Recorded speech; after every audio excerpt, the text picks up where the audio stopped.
सभा में प्रवेश हो गया, क्योंकि धनुष टूटने की टंकार परशुराम जी के कान में पड़ी।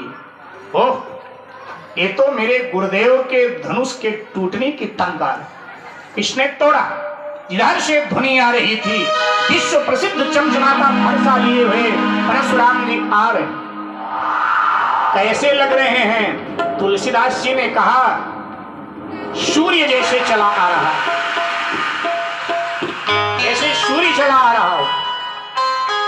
तो तुलसीदास जी से किसी ने कहा, महाराज जब राम जी जनक जी के सभा में पधारे तो आपने उन्हें भी सूर्य कहा, अब ये पधारे इन्हें भी सूर्य कह रहे हो, तो दो सूर्य कैसे?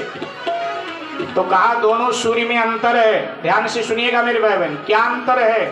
तुलसी जी ने कहा मैंने राम को कहा है रघुबर बाल पतंग, राम जी शरद कालीन के प्रातः काल के सूर्य।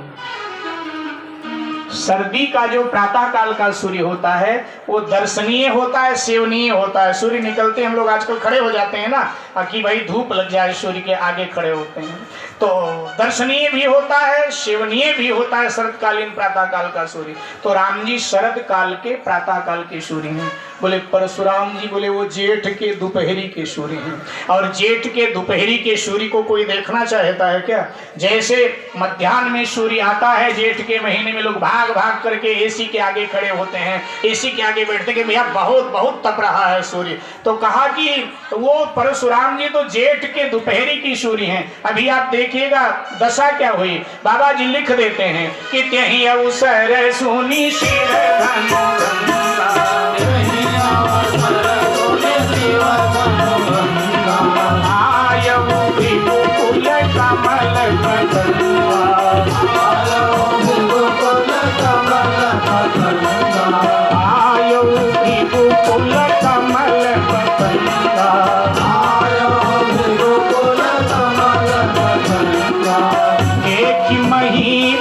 सकल सकुचाने, एक महीप सकल सकुचाने। जैसे परशुराम जी पर दृष्टि राजाओं की गई, ठेके मारे कांप उठे, और हुआ क्या, करने क्या लगे?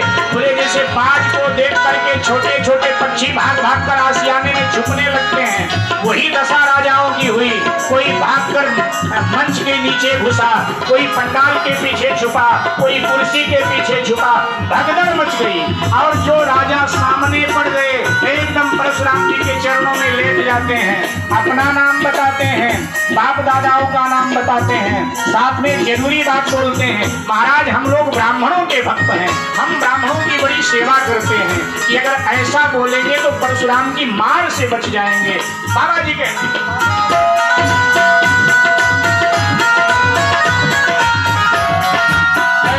अवसर सुनी शिव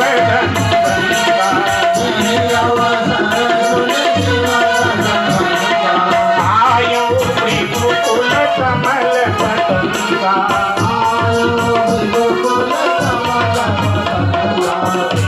महीप सकल सकुचाने,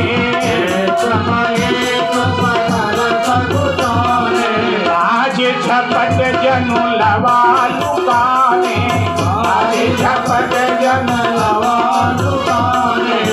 दिगुटी कुटिल नयन दिशराते, दिगुटी कुटिल नयन दिशराते।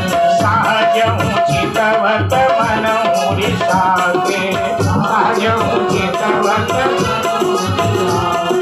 सहज उचितवत मन उरिसाते।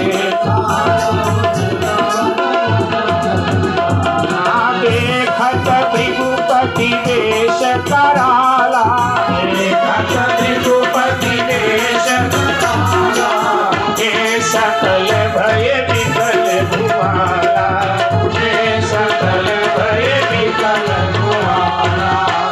समेत कही कही निज नामा, लगे करन सब दंड प्रणामा, लगे करन लगे करन सब दंड प्रणामा, लगे करन सब दंड प्रणामा।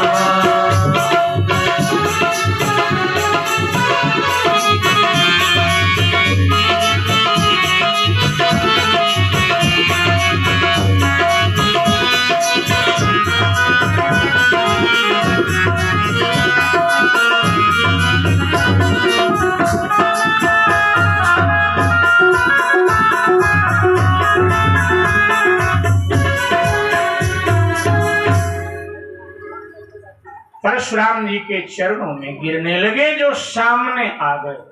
मेरे भाई बहन, प्रणाम करने के लिए भगवान श्री राम लक्ष्मण भी उठे, आगे बढ़े। विश्वामित्र जी ने कहा ठहरो, जब मैं कहूंगा, इशारा करूंगा तब चरणों में जाना बाबा के। विश्वामित्र जी को लगा कि ये दोनों जाकर कहीं प्रणाम करने लगे और कोई परशुराम जी को इशारा कर दे कि यही है शिव धनुष तोड़ने वाला, और परशुराम जी का फरसा कहीं चल गया तो दशरथ जी को हम जवाब क्या देंगे। इसलिए विश्वामित्र जी ने कहा ठहरो, जब मैं इशारा करूंगा। अब विश्वामित्र जी आगे बढ़े और दोनों एक उम्र के हैं, दोनों ऋषि हैं, सो दोनों गले मिलने लगे। विश्वामित्र जी ने परशुराम जी को अपने बाहों में भर लिया तो परशुराम जी का हाथ विश्वामित्र जी के हाथ के नीचे दब गया और अब इशारा किया राम लक्ष्मण को, अब प्रणाम कर लो दोनों भाई। तो जैसे राम लक्ष्मण ने परशुराम जी को प्रणाम किया और जैसे श्री राम लक्ष्मण पर दृष्टि गई, ये मनोहर जोड़ी देखी तो परशुराम जी का क्रोध शांत।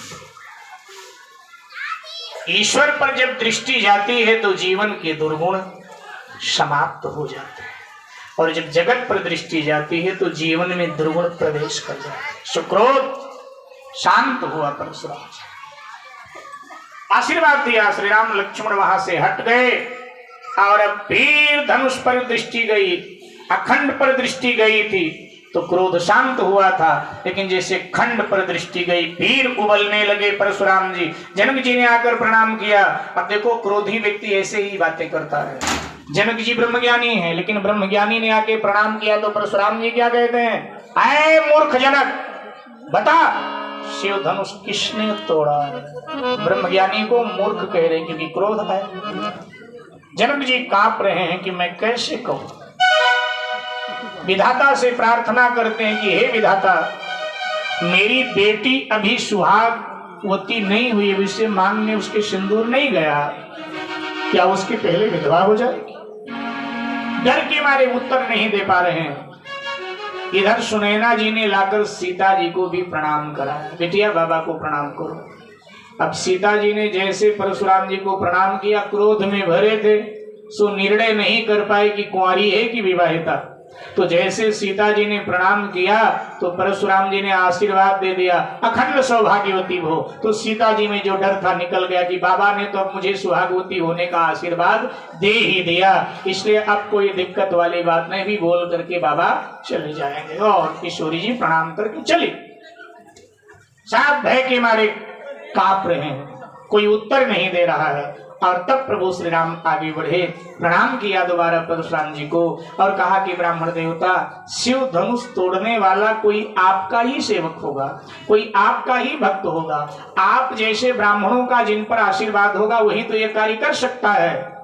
परशुराम जी ने कहा, राम सुनो, सेवक वो होता है जो सेवा का काम करे। शिव धनुष जिसने तोड़ा है मेरा सेवक नहीं है, वो शास्त्रा बाहु के समान मेरा शत्रु है, उसे सभा से बाहर करो।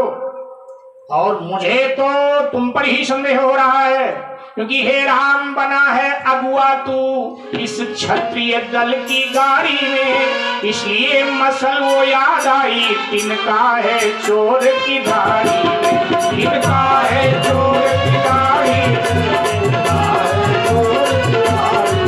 तिनका है चोर की दाढ़ी में, तिनका है चोर की दाढ़ी में, तिनका है चोर की दाढ़ी में।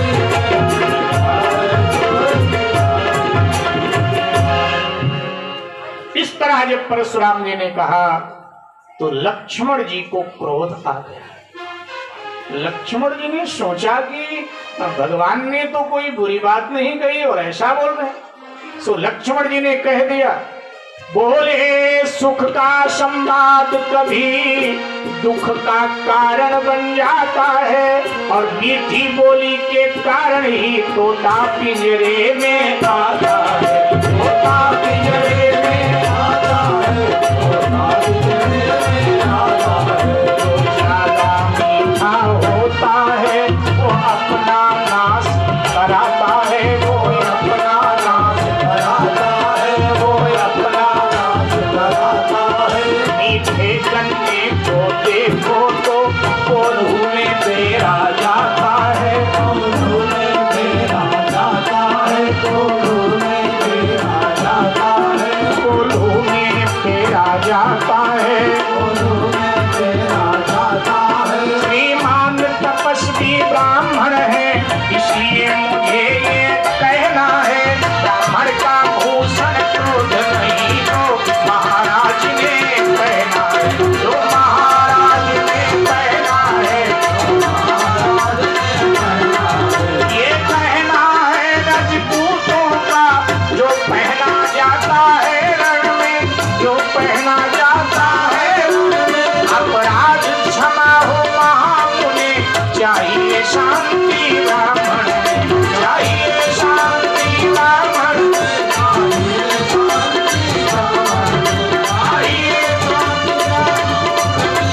भैया ने मीठी बात कही महाराज और आप बिगड़ गए।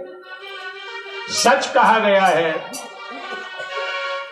अधिक मीठा बोलने वाला तोता पिंजरे में आ जाता है, अधिक मीठा गन्ना अपना नाश करा लेता है।